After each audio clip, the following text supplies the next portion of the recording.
ఏరా ఏంటి గూడెంలో సంగతులు? దండాలు. దండాలు. నేను విన్నది నిజమేనంట్రా? ఏంటి దొరా? చాలా మంది తెల్ల మిషనరీలు వచ్చి ప్రతి గూడెం తిరిగి ఎవరో కొత్త దేవుని గురించి చెప్తున్నారంట, నిజమేనా?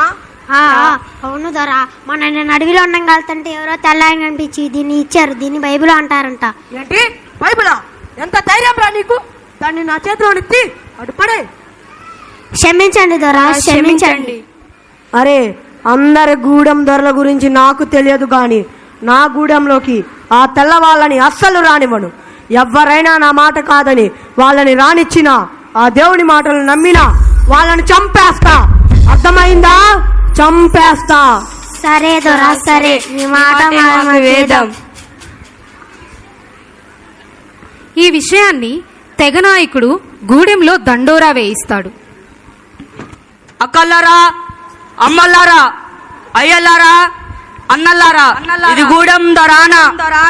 తెల్ల మిషనరీలను మన గూడెంలోనికి రానివ్వకూడదు. వాళ్ళు కనపడితే మాట్లాడకూడదు. అట్లా మాట్లాడినట్టు తెలిస్తే వారిని చంపేస్తారో.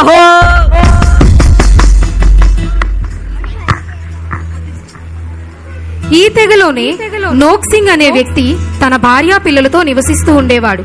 వారి ఇంటిలోని సంఘటన. అయ్యో అయ్యా, వస్తున్నాను. అదండోరా, విన్నావా? విన్నాను. తెల్ల మిషనరీలను మన గూడెంలోనికి రానియకూడదనే కదా. అవునయ్యా, రాణిస్తే చంపేస్తారంట. దేవుని గురించే కదా చెప్తుంది. విని నమ్మాలనిపిస్తే నమ్ముతాం, లేదంటే వాళ్ళు వెళ్ళిపోమని సరిపోతుంది కదా. ఎందుకు మన తెగనాయకుడు ఇంత కఠినంగా ఉన్నాడు? ఏమోలయ్యా, నువ్వు వెళ్ళి చేలో కొంచెం పనుంది కదా, వెళ్ళి చేసిరా. నేను అంతలో ఇంట్లో పని చేస్తాను. సరే, వెళ్తాను. ప్రస్తుతం ఉన్న తెగనాయకుడి పరిపాలనా కాలం అయ్యాక తరువాత ఆ గూడెంకి దొరగా ఉండవలసింది నోక్సింగే. నోక్సింగ్ చాలా మంచి మనసు కలిగిన వాడని ఆ గూడెంలో అందరూ అతనిని గౌరవించేవారు. తన పొలంలో పని చేసుకున్న నోక్సింగ్ దగ్గరికి వేల్స్ దేశం నుండి ఒక మిషనరీ వస్తుంది. ఆ కాలంలో మిషనరీలు వారు వెళ్ళాలి అనుకుంటున్న ప్రాంతానికి సంబంధించిన భాష. అయ్యా, మీకు నా వందనాలు. మీరు మిషనరీనా? అవును, నేను వేల్స్ దేశం నుండి వచ్చాను. మీరు తొందరగా ఇక్కడ నుంచి వెళ్ళిపోండి. మిమ్మల్ని మా గూడెం వాళ్ళని చూస్తే చంపేస్తారు. వెళ్ళండి. చూడు, నాకు చావు అంటే భయం లేదు. నేను ఇప్పుడు చనిపోయిన మరుక్షణం నా దేవుని వద్ద కళ్ళు తెరుస్తాను. కానీ ఒక్క క్షణం ఈ భూమి మీద బ్రతికే అవకాశం ఉన్నా ఆ దేవుడి గురించి, ఆ సత్య దేవుడి గురించి, మనల్ని నరకం నుండి తప్పించిన ఆ దేవుడి గురించి మీకు చెప్పకుండా ఉండలేను. చావంటే భయం లేదా? దేవుని దగ్గర మళ్ళీ బ్రతుకుతారా? ఏంటి మీరు చెప్తుంది? అసలు నరకం అంటే ఏంటి? మీ పేరు? నా పేరు నోక్సింగ్. నోక్సింగ్, నీవు నాకు కొంత సమయం ఇస్తే నీ ప్రశ్నలన్నిటికీ నేను సమాధానం చెప్తాను. సరే, అయితే ఇక్కడ వద్దు. ఎవరైనా చూస్తే మళ్ళీ ప్రమాదం. ప్రక్కన మా ఇల్లు, రండి వెళ్దాం. ఇదిగో పిల్లలు, అమ్మని తీసుకొని లోనికి రండి. అక్క, అమ్మనంట పిలు. అమ్మ, నాన్న పిలుస్తుంది. పద వెళ్దాం.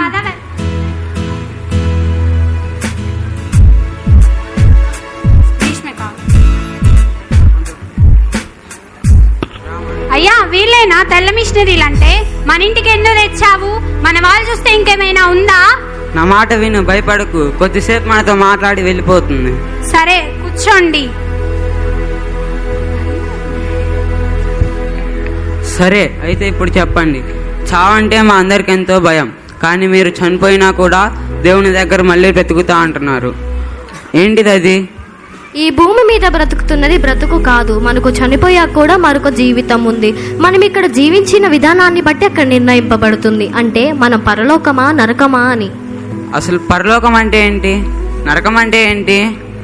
నోక్సింగ్, పరలోకం అంటే చాలా సుందరమైన ప్రదేశం. అక్కడ ఎటువంటి బాధలు ఉండవు, చాలా ఆనందంగా ఉండొచ్చు. అదే నరకం అనుకో, అమ్మో చాలా భయంకరంగా ఉంటుంది. ఎప్పుడు ఏడుపులు వినిపిస్తూనే ఉంటాయి. ఆ నరకం నుండి మనం తప్పించుకోవాలంటే ఆ యేసును ఆశ్రయించాలి. యేసుక్రీస్తుని మాత్రమే ఎందుకు ఆశ్రయించాలి? మాకు మా దేవుళ్ళు ఉన్నారుగా.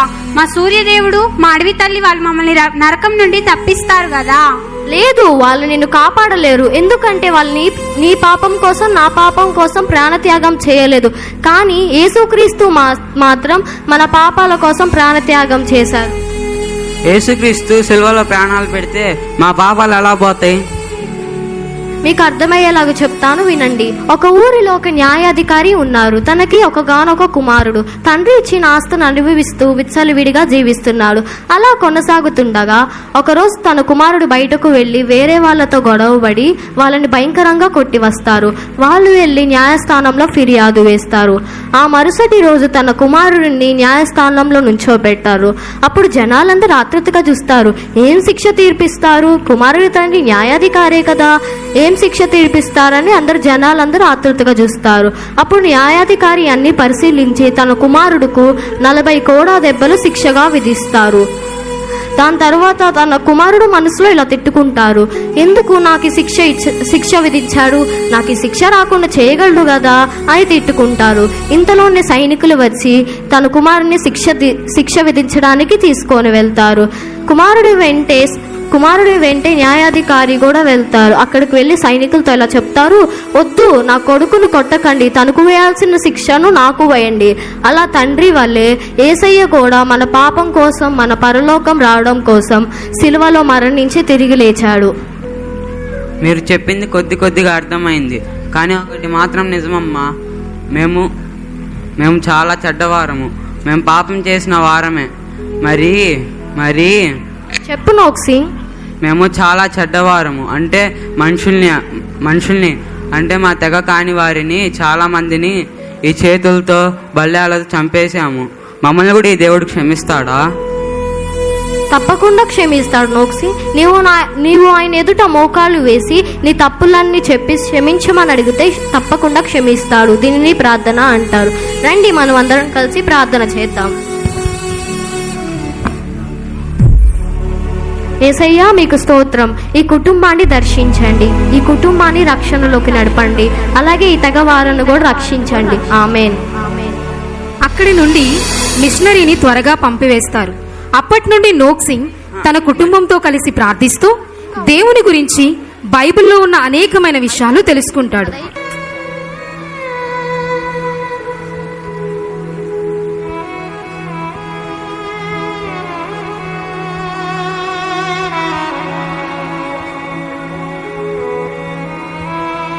పిల్లలు, ఈరోజు కథ వినడానికి రెడీగా ఉన్నారు కదా? రెడీ. నిన్న మనం ఏం చదువుకున్నాం? 5 రొట్టెలు 2 చేపలు తెచ్చిన చిన్నవాడు యేసయ్య ఆశీర్వదించి దీవించి 5,000 మందికి పంచిపెట్టాను. భలే చెప్పారే. ఈరోజు మరొక కథ చెప్పుకుందాం రండి. ఇలా నోక్సింగ్ తన కుటుంబంతో దేవుని కృపలో ఎదుగుతూ ఉంటారు. దేవుడు వారికిచ్చిన ఈ రక్షణ ఆనందాన్ని ఇతరులకు కూడా పంచాలని నోక్సింగ్ అనుకుంటాడు. మెల్లగా తన గూడెంలో కొంతమందికి బైబిల్లోని విషయాల గురించి చెప్తూ ఉంటాడు. ఈ సంగతిని ఆ గూడెం దొర పనివాడు చూస్తాడు. అవ్వ నోక్సింగ్, ఎంత పిచ్చి పని చేశావు, మా దొరకి చెప్తానా ఉండు. అయ్యా దొర, ఆ నోక్సింగ్ గారు మీరిచ్చిన ఆనాను మీరాడయ్యా. ఆ దేవుడి గురించి చదివి మన గూడెం వాళ్ళందరూ చెప్తున్నాడయ్యా. ఏమన్నా? నోక్సింగ్ ఎంత పని చేశాడు వాడి నా తరువాత ఈ గూడెంకి ధర్మం చేద్దాం అనుకున్నా, కానీ వాడి పని చేశాడు. వెంటనే రేపు అందరినీ పంచాయతీకి రమ్మని చెప్పు. ఆ నోక్సింగ్ గాడికి చెప్పు, వాడుగా ఆ దేవుని విడిచిపెట్టకపోతే నా చేతిలో చచ్చిపోతాడని. రేపే పంచాయతీ, అందరు రావాల్సిందిగా కోరుతున్నాం. ముఖ్యంగా నోక్సింగ్ కుటుంబం తప్పకుండా రావాల్సిందిగా కోరుతున్నాం. ఆ దండోరా విన్నారు కదా? రేపు మనం అందరం వాళ్ళందరి ముందు నిలవబడాలి. వాళ్ళు మనల్ని ఏదైనా చేయవచ్చు. బైబిల్లో స్టెఫెన్ గురించి, శిష్యుల గురించి చదివాము కదా. వాళ్ళ ప్రాణాలు తీస్తామని బెదిరించినా క్రీస్తుని వారు విడిచిపెట్టలేదు. అలాగే మన ప్రాణాలు తీస్తామని బెదిరించినా మనం క్రీస్తుని విడవమని చెప్పాలి. గుర్తుపెట్టుకోండి, వాళ్ళు మనల్ని ఏది చేసినా మనం వారిని క్షమించాలి. ఎందుకంటే మనం పరలోకానికి వెళ్ళడానికి సిద్ధంగా ఉన్నాం, కానీ వారికి ఇంకా దేవుని గురించి తెలియదు. వారి రక్షణ కొరకు మనం ప్రభువును వేడుకోవాలి. పిల్లలు, మీకు కేసం చుట్టం ఇష్టమే కదా? చాలా ఇష్టం. అయితే మీకు రేపు భయం వేసినా ఒకటి గుర్తుపెట్టుకోండి, మనం యేసయ్య దగ్గరికి వెళ్తున్నాము. ఇక్కడ కన్ను మూసిన వెంటనే మనం యేసయ్య ముందు ఉంటాము. రండి, ప్రార్థన చేసుకుందాం. ప్రభువా, నీ కొరకు సాక్షులుగా నిలబడుటకు మా కుటుంబానికి నీ కృపను, శక్తిని ఇవ్వండి. మా గూడెం పేదలను దర్శించండి, వారిని రక్షణలోనికి నడిపించండి. ఆమేన్. మరుసటి రోజు పంచాయతీకి ఆ గూడెం వారు వస్తారు. నోక్సింగ్ కుటుంబాన్ని బంధించి వారందరి మధ్యలోకి తీసుకొస్తూ ఉంటారు.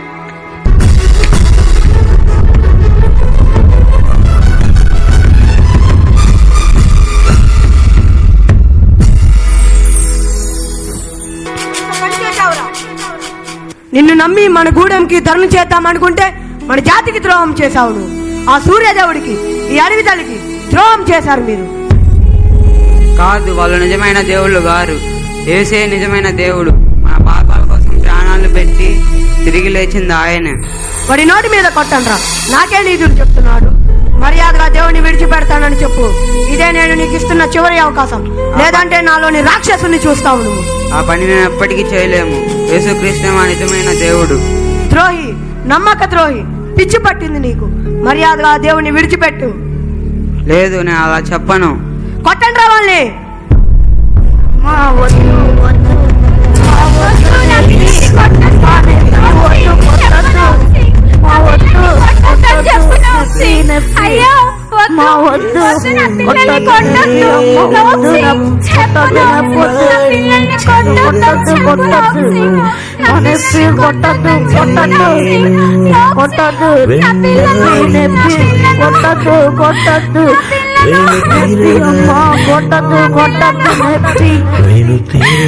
చంపండ్రా వాళ్ళని.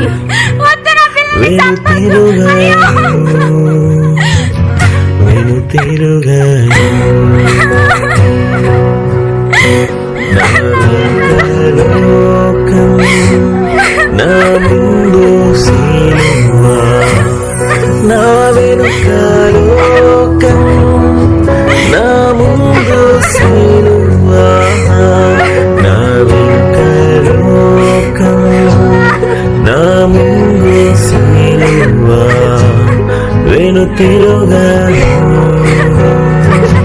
వెనుతిరుగా. ఏడిరా నీ దేవుడు? ఎక్కడా? ఇప్పుడైనా దేవుడిని వదిలే, లేదంటే నీ భార్యను కూడా చంపేస్తా. లేదు, నేను అలా ఎప్పటికీ చెప్పను. చంపేండ్రా వాడి భార్యను కూడా. ఎవరు రాకున్నా నీ వెంబడించేదా, ఎవరు రాకున్నా నీ వెంబడించేదా, ఎవరు రాకున్నా నీ వెంబడించేదా, వెనుతిరుగాను వెనుతిరుగాను. ప్రభువా, వీరిని క్షమించండి, వీరిని కూడా రక్షణలోనికి నడిపించండి. క్షమాపణ? అది నాకా? రే నోక్సింగ్, నేను ఈ గూడెం ధరని అందరికి క్షమాభిక్ష పెడతాను. అలాంటిది నన్ను క్షమించమని నీ దేవుడిని అడుగుతున్నావా? నా చేతిలో నుండి నీ ప్రాణాన్ని కాపాడమని అడుగురా. ఏముందిరా దేవుడిలో? నీ భార్య పిల్లల ప్రాణాలు తీసినా నీ పిచ్చి విశ్వాసాన్ని వదలవా? దేవుడు మిమ్మల్ని కూడా క్షమిస్తాడు. యేసుక్రీస్తును మీ దేవునిగా స్వీకరించండి. అపాయకరమైన అగ్నిగుండం నుండి తప్పించుకోండి. నేను నా విశ్వాసాన్ని, యేసుక్రీస్తుపై నమ్మకాన్ని ఎప్పటికీ విడిచిపెట్టను. క్షమిస్తాడా? అగ్నిగుండమా? ఏంట్రా నువ్వు అంటుంది? ఎందుకురా వీరితో మాటలు? కొట్టండ్రా. యేసు నీ వెంట నాతో వస్తావా, యేసు నీ వెంట నాతో వస్తావా, వెనుతిరుగాను వెనుతిరుగాను. ఎందుకురా వీరితో మాటలు? చంపేండ్రా. అరే ఆగండ్రా, ఎంత పని చేశారా? గూడెం ధరికి జై, గూడెం ధరికి జై. ఆ నోక్సింగ్ కుటుంబాన్ని మీరు నాశనం చేశారు దొరా. గూడెం ధరికి జై, గూడెం ధరికి జై.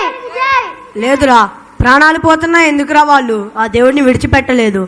ఏదో ఉందిరా ఆ దేవుడిలో. మనం వాళ్ళని చంపగలిగాం, కానీ వాళ్ళలోని విశ్వాసాన్ని చంపలేకపోయాం. ఏదో ఉందిరా ఆ దేవుడిలో. ఆ బైబిల్ ఇలా ఇవ్వు. గోధుమ గింజ భూమిలో పడి చావకుండిన ఎడల అది ఒంటిగానే ఉండును, అది చచ్చిన ఎడల విస్తారముగా ఫలించును. ఈ వాక్యం నెరవేర్పును మనం వీరి నలుగురి మరణం ద్వారా చూడగలిగాము. వారు చనిపోయిన తరువాత వారి విశ్వాసాన్ని చూసిన తెగ నాయకుడు మారి యేసు ప్రభువును సొంత రక్షకునిగా అంగీకరిస్తాడు. వారి తెగ అంతా కూడా రక్షణలోకి నడిపింపబడతారు. ప్రస్తుతం మీరు గారో తెగ వారి గురించి గూగుల్లో చూసినా గాని వారి ఆరాధ్య దైవం యేసుక్రీస్తు అని వస్తుంది. అప్పటి నుండి వారి తరతరాలు యేసుక్రీస్తు